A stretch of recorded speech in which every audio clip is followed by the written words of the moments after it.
May payag nga po si American mga tol, sinabing perfect daw ang laban niya kay Pacman. Ito nga po ang buong sinabi. There is interest. Mani's team want it. The Saudi want the fight in Abu Dhabi.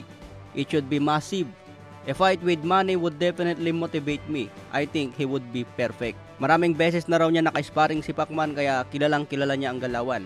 Huling laban niya po ni American natalo kay Kell Brook via TKO sa round 6. Aminado sa American na hindi maganda ang kondisyon niya sa huling laban kaya mas paghandaan daw niya laban kay Pacman. May balak nga po si American na tapusin ang boxing career laban kay pambansang kamao. Kung matatandaan, binanggit na rin ni Pacman noon na isa si American sa mga posibilidad na kalaban.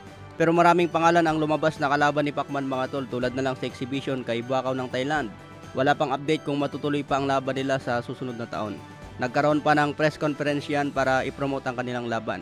May nabalita rin na mapapalaban sana ngayong December pero hindi na po natuloy yan kaya abang na lang tayo next year.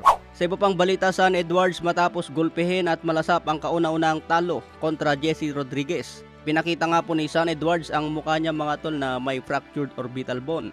Pinaliwanag na Edwards pagdating daw sa round 2 ng bakbakan, doble na raw ang nakikita niya dahil sa matinding tama sa mata. Nabasagan na pala ng buto kaya tinapos na lang ang laban sa round 9. Ganito rin ang nangyari noon kay Naoya Inoue, tinamaan ng left hook ni Donaire. Nabasag ang eye socket pero tinapos pa rin ni Inoue hanggang 12 rounds.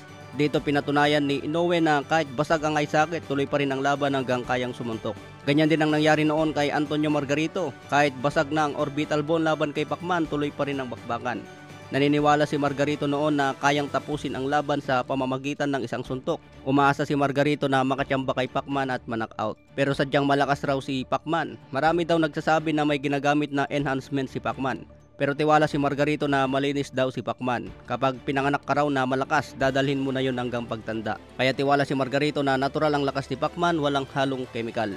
Sa ibang banda naman, Robert Guerrero matapos manalo laban kay Mang Berto. Tinanong si Robert Guerrero kung gusto niya ipagpatuloy ang karir at lumaban sa champion katulad ni Jaron Ennis. Sagot naman ni Robert Guerrero, Butch Ennis is a sharp, slick, smooth and incredible fighter.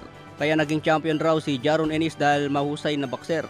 Isang opportunity raw ito kay Robert Guerrero na lumaban sa champion. Pero sa style mga tol, hindi na uubra si Robert Guerrero. Malaking bayad na lang siguro ang pwedeng habulin ni Guerrero. Pero malay po natin matulad kay Pacman laban kay Turman. Kahit 40 ang edad ni Pacman, tinalo pa rin niya si Kit Turman na mas bata at naagaw ang WBA belt. Sa ibang banda naman, Rayo Valenzuela hinamon nga po si Tank Davis. Matapos manalo si Rayo Valenzuela via knockout, hinamon agad si Tank Davis. Ito raw ang gusto niya makalaban ngayon sa lightweight division. Magandang challenge din ito para kay Tank Davis, sana may kasang laban.